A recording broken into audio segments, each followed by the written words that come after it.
नमस्कार, digital news analysis में आप सभी का स्वागत है। वोटर लिस्ट एसआईआर विवाद, बंगाल में टीएमसी ईसी टकराव की असल वजह और राजनीतिक मायने। पश्चिम बंगाल में मतदाता सूची की स्पेशल इंटेंसिव रिवीजन यानी एसआईआर अभियान को लेकर शुरू हुआ विवाद अब गंभीर रूप लेता जा रहा है। राज्य की सत्ताधारी पार्टी तृणमूल कांग्रेस और चुनाव आयोग के बीच तनाव साफ दिखाई दे रहा है। टीएमसी का आरोप है कि यह अभियान राजनीतिक मंशा से प्रेरित और जल्दबाजी में लागू किया गया है, जबकि चुनाव आयोग इसे एक नियमित और पारदर्शी प्रक्रिया बता रहे हैं, जो हर राज्य में समय समय पर संचालित होती है। चुनाव आयोग ने 2025 की चुनावी तैयारियों को ध्यान में रखते हुए पश्चिम बंगाल में मतदाता सूची के अद्यतन के लिए एसआईआर प्रक्रिया शुरू की। इसके तहत पुराने और निष्क्रिय मतदान केंद्रों की जांच, मृत मतदाताओं के नाम हटाना, नए पात्र मतदाताओं का पंजीकरण, फर्जी व दोहरे नामों की पहचान जैसे कार्य किए जा रहे। आयोग का कहना है कि प्रक्रिया लोकतांत्रिक चुनावों की पारदर्शिता और सटीकता के लिए अनिवार्य है। लेकिन टीएमसी सरकार का तर्क है कि बंगाल की प्रशासनिक और राजनीतिक परिस्थितियों को समझने बिना अचानक तेजी से यह प्रक्रिया लागू कर दी गई है, जिससे प्रशासनिक संतुलन बिगड़ सकता है और क्षेत्रीय तनाव बढ़ सकता है। तृणमूल कांग्रेस ने इस अभियान पर गंभीर आरोप लगाते हुए इसे जल्दबाजी में उठाया गया कदम बताया और कहा कि उसका उद्देश्य मतदाता सूची में बदलाव कर चुनावी गणित प्रभावित करना हो सकता है। टीएमसी का दावा है कि राज्य में हाल की राजनीतिक हिंसा और अस्थिरता के माहौल में ऐसे कठोर प्रक्रिया से हालात और बिगड़ सकते हैं।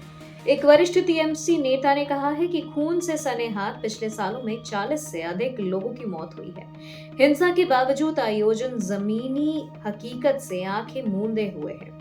इस टिप्पणी के बाद विवाद और गर्मा गया, क्योंकि इसे हाल की पंचायत चुनाव और अन्य राजनीतिक झड़पों में हुई मौतों से जोड़ा गया है। चुनाव आयोग ने टीएमसी के आरोपों को सिरे से खारिज करते हुए स्पष्ट किया कि एसआईआर अभियान किसी राजनीतिक उद्देश्य से नहीं, बल्कि रूटीन प्रशासनिक प्रक्रिया के रूप में चलाया जा रहा है।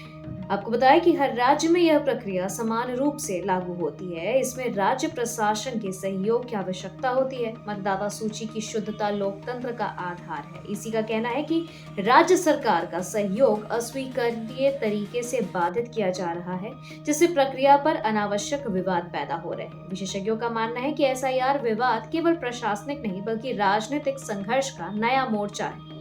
ईसी और राज्य सरकार दोनों अपने अपने रुख पर अड़े हैं। यदि विवाद जारी रहा तो मतदाता सूची अद्यतन प्रक्रिया प्रभावित होगी, चुनावी तैयारियों और प्रशासनिक पारदर्शिता पर प्रभाव पड़ सकता है। राजनीतिक विशेषज्ञों का मानना है कि समाधान सिर्फ संवाद और समन्वय से ही संभव है। लोकतंत्र की मजबूती के लिए आवश्यक है कि दोनों पक्ष कानूनी और संस्थागत प्रक्रियाओं का सम्मान करें और मतदाता सूची को राजनीतिक विवाद का मैदान न बनाए। एसआईआर विवाद ने एक बार फिर साबित कर दिया है कि बंगाल में चुनाव सिर्फ मतदान प्रक्रिया का नाम नहीं, बल्कि राजनीतिक संघर्ष का केंद्र है। आने वाले दिनों में यह विवाद और तेज हो सकता है और इसके परिणाम सीधे तौर पर 2025 के चुनावी परिदृश्य को प्रभावित करने की क्षमता रखते हैं। लोकतंत्र की विश्वसनीयता का आधार न केवल मतदान का अधिकार है, बल्कि विश्वसनीय मतदाता सूची भी है, और यही मुद्दा इस समय राजनीतिक जंग के केंद्र में है।